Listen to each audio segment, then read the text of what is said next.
Hi everyone, my name is Brayden G, and today I will be reading How Full Is Your Bucket for kids with you guys. I always liked this book because I always liked having an imaginary bucket over my head and thinking about how many drops of water I can put in that bucket. And you'll see later about what I mean. Alright, let's get started. How full is your bucket? Felix was putting one of the last blocks on his tower when his little sister came in. "I want to build with you," she said. Felix scowled. "Go away, you're too little." "I'm big. Stay back, you'll knock it over." "I can be very careful." "Go play with your baby toys, Anna." Thwack. Do you guys have any siblings? Do you fight sometimes? Grandpa! Grandpa shook his head. "Felix, you just dipped from your sister's bucket." Like everyone else, Anna has an invisible bucket. When it's empty, she feels bad. But when it's full, she feels great. Didn't you ever notice your own bucket? Invisible bucket? Sometimes Felix couldn't quite tell whether his grandfather was joking. But the next morning when Felix woke up, there it was, a small gray bucket floating above his head. When Felix came down to have breakfast, his mom was in a hurry. "I've got a meeting this morning, and it's almost time to go." "Anna, sit still."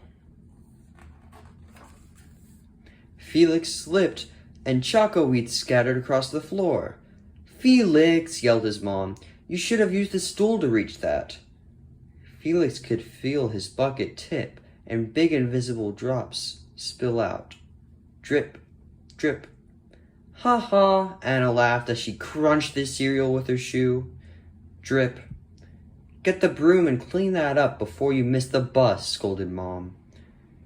With the school bus honking, Felix quickly swept up the choco wheats and grabbed the blast blueberry muffin.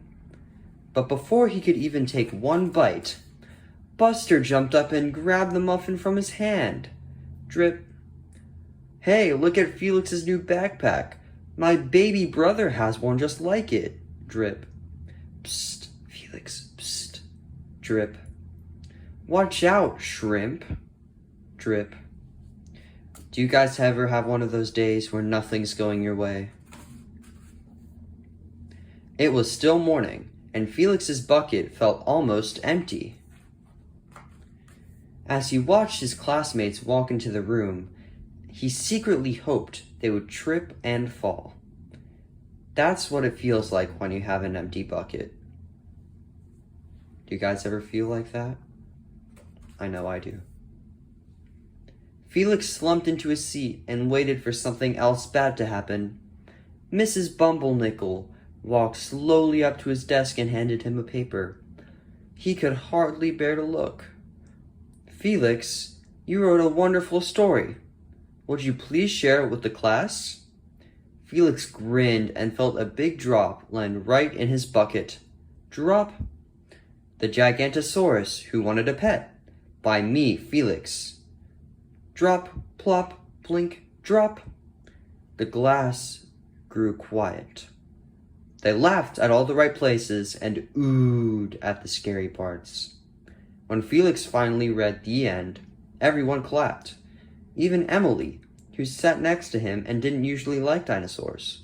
What about you guys? Do you like dinosaurs? I do. Felix felt a whole shower of drops land in his bucket. Maybe the day wouldn't be so bad after all. Drop. Team captains today are Veronica and Felix. Drop. Nice cow. It's a dog. Well, nice colors there, Felix. Cool laser ant backpack, Felix. By afternoon, Felix's bucket was nearly full. At recess, when he looked around, Felix suddenly realized that his grandpa was right. Everyone else had a bucket too. "Let me help you." Drop, drop. Here's your baseball. Catch. Thanks, dude. Drop, drop. Hey, I'm Felix. First day? Yes, I'm Amir. Drop, drop. The strange thing was that for every drop he helped put in someone else's bucket, he felt another drop in his own bucket. Do you guys feel good when you help people? I do. When Felix burst in the door after school, he shouted, "You are right, Grandpa. I do have a bucket, and I understand how it works." Then he saw Anna's torn doll. "Bad dog," he almost scolded. Wah! But then he thought, dogs might have invisible buckets too. Do you guys have a pet that you think has an invisible bucket? Your doll will be okay, Anna, said Felix. Mom will fix her. Until then, do you want to help me build the tallest building in the world with my blocks? And so they did. Alright guys, we're done. Thank you so much for reading this with me. And I hope after we read this, you can paint more of a picture in your mind about having a bucket over your head and trying to make it as full of a bucket as possible, and also help as many people as possible as often as possible. Thank you guys so much, and I will see you later. Bye.